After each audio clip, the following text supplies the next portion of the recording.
Welcome to my channel Old Valuable Coins. If you're searching for the most valuable one-dime coin in the United States that can be worth millions today, stay tuned because this tiny coin has shocked collectors worldwide.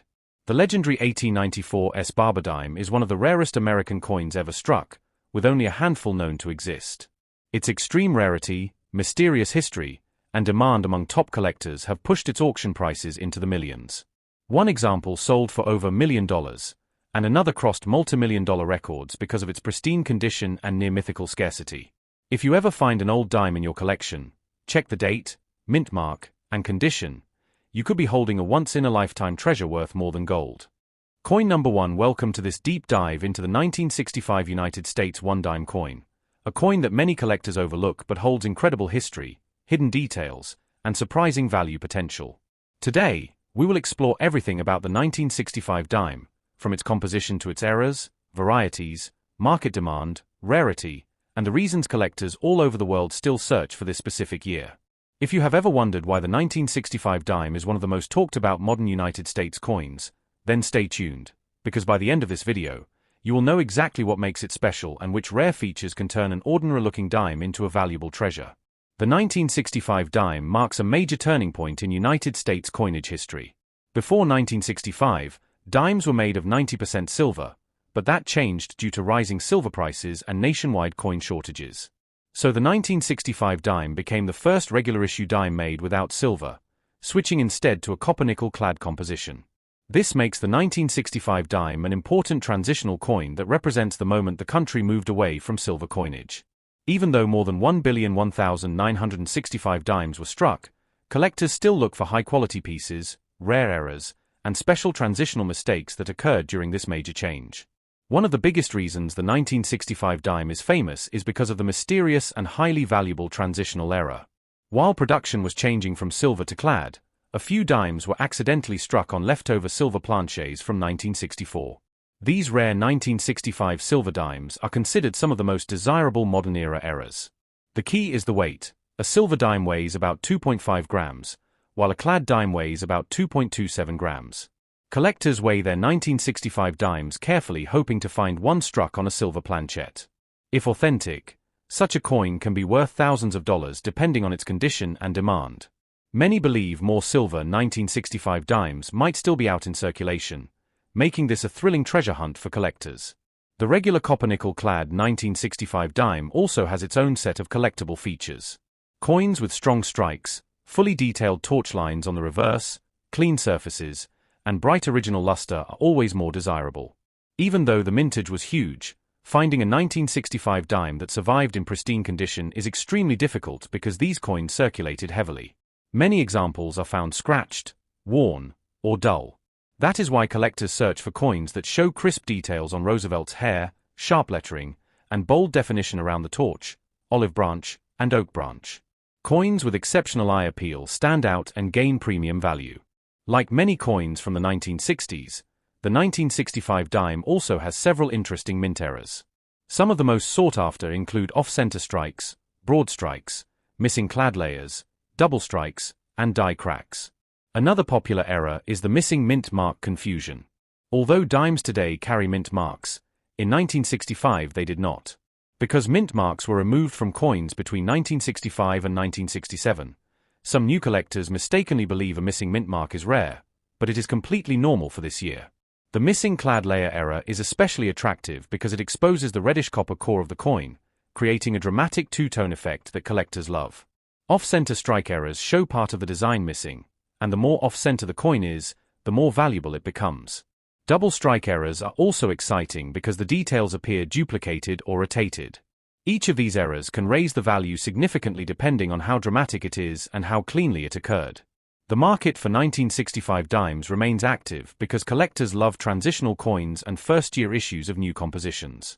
Since 1965 was the year the US Mint moved away from silver, it is considered historically important.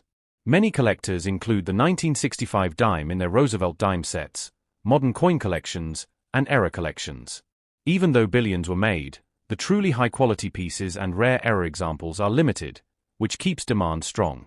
Another interesting aspect is that the 1965 dime has no mint mark at all. All dimes from this period were intentionally struck without a mint mark to discourage hoarding during the coin shortage.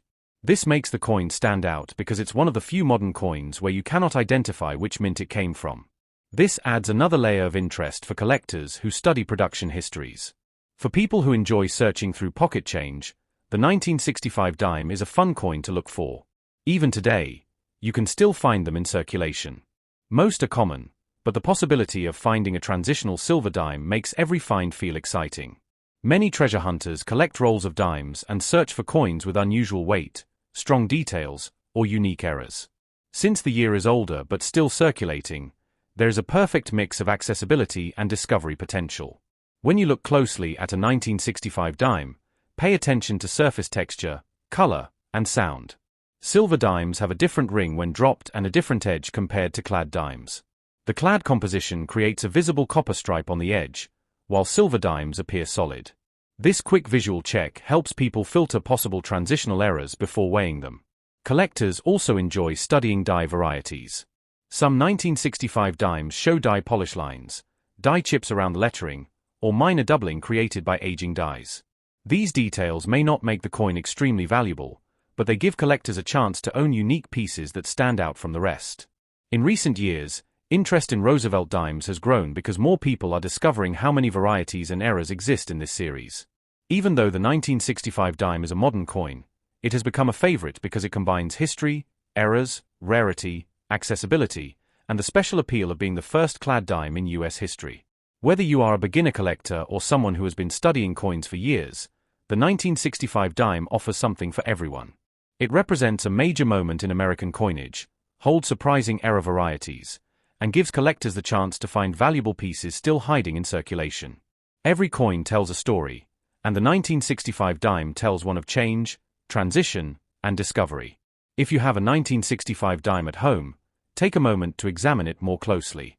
Look at the weight, the details, the edge, and any unusual features. You may have a common piece, but you could also be holding something extraordinary. As more people learn about modern coin errors and transitional strikes, the interest in this year continues to grow. Coin number 2, the 1968 D Roosevelt dime from the United States, is a small American coin that has become a major point of interest for collectors, investors, and anyone curious about valuable coins hiding in spare change. In this video, we explore everything about the 1968 D dime, including its history, mint details, metal composition, condition rarity, error varieties, market value, and why some examples can be worth far more than 10 cents today. Stay with me until the end because some rare errors on the 1968 D dime can reach high prices depending on condition and demand. The 1968 D dime was minted at the Denver Mint, represented by the D mint mark on the coin. This dime belongs to the long-running Roosevelt Dimes series that began in 1946. While many people overlook this coin because it is modern and made of clad metal, collectors know that certain dates and mint marks, including the 1968 D, offer exciting possibilities. The Denver Mint struck hundreds of millions of these coins, yet high-grade coins and error varieties remain limited and highly desirable. Understanding the background of the 1968 D dime helps reveal why collectors pay attention to this date. The composition of the 1968 D dime is the standard clad combination introduced in 1965. It features a copper-nickel outer layer bonded to a pure copper core. Because these dimes are not made of silver, many people assume they have no collectible value. However, coin value is not only about silver content. Collector demand, rarity in high grade, special strike details, and mint errors all play major roles in determining worth. The 1968 D dime offers multiple areas where value can increase, especially for coins preserved in excellent condition. The obverse of the 1968 D dime features the portrait of President Franklin D. Roosevelt, designed by John R. Sinnott. The D mint mark sits to the left of the torch on the reverse side. The reverse design includes a torch symbolizing liberty, an olive branch for peace, and an oak branch for strength. Although these details appear on millions of coins, sharp, well-struck examples from 1968 can stand out when graded by collectors. Coins with strong luster, no scratches, and well-defined details can sell for more than expected. One key factor that affects the value of a 1968 D dime is its condition. The grading scale for coins ranges from well-worn circulated grades to mint state grades, which start at MS-60 and go up to MS-70. The higher the grade, the more valuable the coin. Most 1968D dimes found in circulation will show signs of wear. However, uncirculated examples stored away in rolls or mint sets can appear extremely sharp. Higher grade examples, especially those graded MS66, MS67, and above, are significantly scarcer. A 1968D dime in one of these top grades can attract strong buyer interest because very few remain in flawless condition. Another major driver of value for the 1968D dime involves mint errors. Error coins are accidental mistakes made during the minting process, and they often become more valuable than regular coins. Collectors search for 1968D dimes with clipped planchets, off-center strikes, broad strikes, double dies, die cracks, and missing clad layer errors. An off-center strike can show part of the design missing because the coin was struck incorrectly. A clipped planchet shows a curved bite-like shape missing from the coin. A missing clad layer error makes the coin appear copper-colored on one side. These error types can turn a common dime into a valuable collectible. One of the most popular errors for this date is the double die variety. A doubled image in the lettering, numbers, or design details can significantly increase value. Collectors look closely at the date, the motto, and the lettering around the coin to identify doubling. Even minor doubling can give a 1968D dime special appeal. More dramatic doubling would command higher prices. Another factor to consider is the historical context of the 1968D dime. By 1968, the US Mint was fully committed to producing copper-nickel clad coinage. This was only 3 years after silver dimes stopped being made. Many Americans were still hoarding silver coins during this period, making the circulation patterns of clad coins important to collectors today. Even though the mintage of the 1968D dime was large, many high-quality examples were used heavily in circulation. That makes pristine surviving examples harder to find, and collectors appreciate that scarcity. When it comes to market value, circulated 1968D dimes are generally worth face value, but uncirculated and error examples can sell for much higher amounts. A high-grade mint state coin with strong luster and no major marks can be worth several dollars. Very high-end examples in MS67 or MS68 can reach even higher prices among collectors who specialize in modern American coins. Error coins from the 1968D dime can be worth anywhere from a few dollars to significantly more depending on rarity and demand. Collectors also pay attention to strike quality. Some 1968D dimes show weaker strikes where certain details are not deeply impressed. Others show sharp, bold details, which are preferred. Luster is another factor. Coins with bright, original mint luster look attractive and command more interest. Eye appeal plays an important part in the modern coin market, and the 1968D dime is no exception. Even though most dimes from 1968 are common, the hunt for valuable examples keeps this coin in demand. Coin roll hunters often search rolls of dimes hoping to find older dates or error coins. A 1968D dime with an unusual look, a striking flaw, or a unique appearance could be worth keeping. Some collectors specialize in Roosevelt dimes and seek to complete full date and mint mark sets, which also keeps demand steady. Another interesting part of the 1968D dime story is its place in the evolution of the US Mint's production technology. In the late 1960s, the Mint was improving machinery and working to produce coins more efficiently. These improvements sometimes produced unexpected minting errors, which today become highly collectible. Coins from this era show transitional minting characteristics, making them appealing for numismatic study. When collectors evaluate a 1968D dime, they look at strike quality, luster, surface marks, rim condition, and any signs of error. A coin with clean surfaces and sharp detail stands out immediately. Even if a coin has no major error, exceptional eye appeal can make it desirable. This is why uncirculated rolls of 1968D dimes, if found, can contain hidden gems. The long-term value of the 1968D dime will continue to depend on collector interest and the availability of high-grade examples. Modern US coins have developed a strong following, and Roosevelt dimes are part of that trend. As more people begin to search for earlier clad dimes, the 1960s dated issues, including the 1968D, gain more attention. If you have a 1968D dime, examine it carefully. Look for sharp details, clean surfaces, and strong luster. Check for any unusual traits such as missing clad layers, off-center strikes, or doubling. A magnifying glass or coin loop can help you identify small details that affect the coin's value. Even if your coin appears ordinary, it can still be part of a valuable collection. Coin number 3 1973 dime is part of the long-running Roosevelt Dimes series, first introduced in 1946 to honor President Franklin D. Roosevelt. By the time 1973 arrived, the dime had already gone through decades of circulation and changes, especially after the United States removed silver from the denomination in 1965. That means the 1973 dime is a clad coin, made of copper and nickel, with a copper core sandwiched between layers of nickel. Even though these coins don't contain silver, collectors still search for high-grade examples, errors, and special mint varieties that can bring strong premiums today. Let's begin by revisiting the design. On the obverse, you'll see the bust of Franklin D. Roosevelt facing left, accompanied by the word Liberty, the motto In God We Trust, and the date 1973. Beneath the neck is the designer's initials, JS, for John Sinnock. On the reverse, the torch represents liberty, flanked by olive and oak branches symbolizing peace and strength. Around the design is United States of America, E pluribus unum, and 1 dime. Because this design has been used for so long, many collectors assume all Roosevelt dimes are similar, but tiny details in strike quality, mint marks, and condition can separate ordinary coins from standout treasures.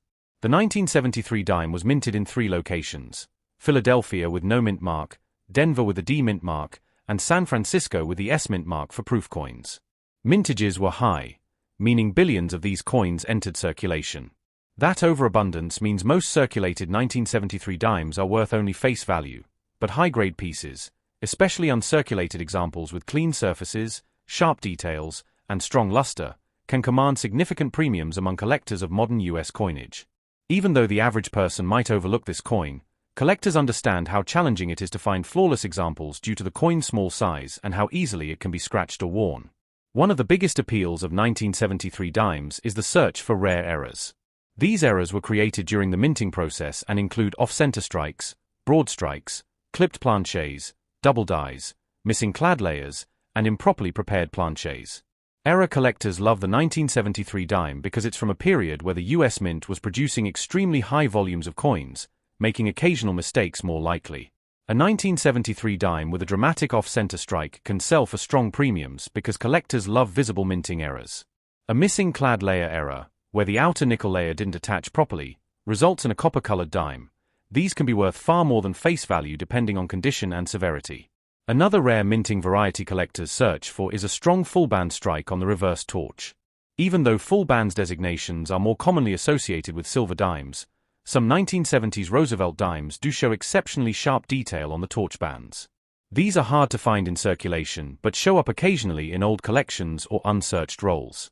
The stronger the strike, the more desirable the coin becomes. When it comes to grading, the condition of a 1973 dime plays the most important role in determined value. Coins in circulated condition show wear on Roosevelt's hair, flattening on the torch bands, and dull surfaces. In contrast, uncirculated coins preserved shortly after minting, retain their original mint luster and sharp details. Collectors especially search for coins with minimal contact marks, bright surfaces, and crisp edges. Coins graded at high uncirculated levels like MS66, MS67, or even MS68 can be extremely tough to find, which is why they sell for much higher premiums. While most 1973 dimes are common, the highest grade examples are actually scarce because the metal composition makes these coins prone to scratches and abrasions. Another interesting part of the 1973 dime story is how it reflects the economic and historical context of the early 1970s. Inflation was rising, the US was adjusting to a fully fiat currency after ending the gold standard, and coinage production was increasing to meet growing demand. The Roosevelt dime was an essential part of everyday commerce, used frequently, which explains why so many 1973 dimes saw heavy wear. Yet because of that heavy circulation, finding a truly pristine example today becomes more impressive and collectible. Collectors also enjoy searching rolls, bags, and old jars for the 1973 dime because there's always a chance to uncover an unexpected treasure. Someone might discover a superbly preserved example, an unusual toning pattern, or dramatic error that went unnoticed for decades. Roll hunting remains one of the most popular ways to find hidden gems from this era.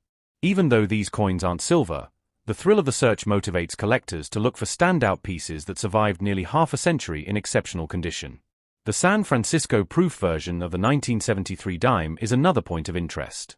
These coins were specially struck for collectors using polished dies and planchets, giving them mirror-like fields and frosted details. Proof dimes from 1973 typically show much higher quality than their circulation strike counterparts. Some have deep cameo contrasts that collectors pay extra attention to. Even though proof dimes are common, finding one with perfect surfaces and strong frosting can be more difficult, and the highest grades are considered premium examples among Roosevelt dime specialists. While most 1973 dimes you encounter in circulation will not be worth more than 10 cents, the real value of this coin lies in its collectability. Modern coin collectors have a growing appreciation for high-grade clad coinage, and certain dates in the 1970s have already begun to rise in demand as more people complete full sets. With attention increasing on modern eras and varieties, the 1973 dime continues to gain interest among collectors searching for pieces that stand out from the billions produced. If you're holding a 1973 dime right now, take a close look at the details. Check for the mint mark. Examine Roosevelt's hair, the jawline, and the surface quality. Look closely at the reverse torch bands for sharp definition. Inspect the coin under good lighting to spot any potential doubling or errors. Every tiny detail can make a difference in rarity and desirability. Even though millions of these coins exist, finding a special example requires patience, good lighting, and a keen eye. Another reason collectors appreciate the 1973 dime is because it belongs to a decade that produced several popular collectible eras across all denominations. This means era collectors often include 1973 dimes in their search lists. A dramatic era from this date can get a lot of attention because it represents the era's busy minting environment. A coin with a major strike issue, missing layer, or double die would be a standout piece in any modern era collection. Coin number 4 today we are diving into one of the most surprising and mysterious coins in United States history, the 1975 Roosevelt dime, a coin that officially does not exist, yet collectors all over the world continue searching for it, asking why number 1975 one-dime coins were ever struck for circulation, what makes this date so intriguing, how minting history shaped it, and whether a 1975 dime could ever surface as a rare multi-million-dollar treasure. In this video we are going to explore the complete story of the 1975 dime, the design, the minting timeline, the rare proof varieties, the value of related years, the myth surrounding 1975, and why collectors are so obsessed with a coin that they may never hold in their hands. When we talk about Roosevelt dimes, we are talking about a series that began in 1946 and continues today, a coin honoring President Franklin D. Roosevelt, who led the nation through the Great Depression and World War II. By 1975, the dime had already switched from silver to clad composition, using copper and nickel, making it a modern circulating coin with billions struck. But here is where the mystery begins. In the year 1975, the United States Mint did not strike any circulation dimes with a 1975 date. Every dime sent into circulation for daily use carried the date 1974 or the date 1976, with a familiar dual date 1776 to 1976, because the Mint was preparing for the nation's bicentennial celebration. This is why number 1975 dated business strike dime exists. Instead of switching dates normally, the Mint skipped directly from 1974 to the special 1776 to 1976 bicentennial issue. This unusual moment in minting history created an enormous fascination among collectors because if even one 1975 dated dime had escaped the Mint by accident, it would instantly become one of the rarest modern coins ever known, a discovery worth a massive amount of money and attention. There is, however, something even more fascinating. While there were no circulation dimes dated 1975, the United States Mint did strike 1975 proof dimes for collectors. But not all 1975 proof dimes are the same. Among the most famous modern-era rarities is the 1975 No-S proof dime, a coin that was mistakenly struck without the San Francisco Mint mark. Only a tiny number of these were produced before the error was discovered. Today, the 1975 No-S proof dime is considered one of the rarest and most valuable proof coins in U.S. history. When it appears at auction, collectors and investors watch closely because the value of this dime can reach into six figures or more depending on grade, preservation, and demand. This single-era coin is one of the reasons searches for 1975 dime value, 1975 No-S proof dime price, and rare Roosevelt dime errors remain popular topics in the coin collecting community. But for everyday collectors, the interest goes far beyond the proof sets. The absence of a regular 1975 dime creates an aura of mystery. People often search through pocket change and coin rolls hoping to find anything unusual. They compare dates, mint marks, and edge designs. They want to know why the 1975 bicentennial transition was so unique, what the Mint was doing at the time, and why other denominations had normal 1975 dates while the dime did not. Understanding this requires looking deeper into the Mint's bicentennial production strategy. For the celebration of 200 years since the signing of the Declaration of Independence, the Mint released special bicentennial designs for the quarter, half dollar, and dollar, but the dime, nickel, and cent did not receive special designs. Even so, the Mint needed to adjust production schedules across all denominations to prepare for the huge demand for the new bicentennial coins. This meant shifting dates earlier and producing large quantities of 1976 dated coins ahead of time. As a result, dimes bearing the date 1975 were simply never produced for circulation. Collectors enjoy exploring these types of unusual gaps in minting history because they highlight how coin production is influenced by national events, government decisions, and the logistical challenges of creating millions of coins for daily use. When you look at the 1975 NOS dime and the missing 1975 business strikes, you see the perfect blend of rarity, historical context, and collector excitement. For numismatists, the key question remains: could there ever be a genuine 1975 circulation dime? With today's knowledge, the answer is almost certainly no. The Mint's procedures were strict, and dimes dated 1975 simply were not produced for circulation presses. But rare coins have surprised us before. There have been accidental releases, double-struck coins with incorrect dates, transitional errors, and unexpected discoveries from private collections. This is why the idea of a 1975 circulation dime continues to inspire treasure hunters and collectors who dream of uncovering a coin that should not exist. Now let's explore more about the design itself. The obverse features the portrait of Franklin D. Roosevelt, sculpted by John R. Sinnott, with the word Liberty, the motto In God We Trust, and the year date beneath the neckline.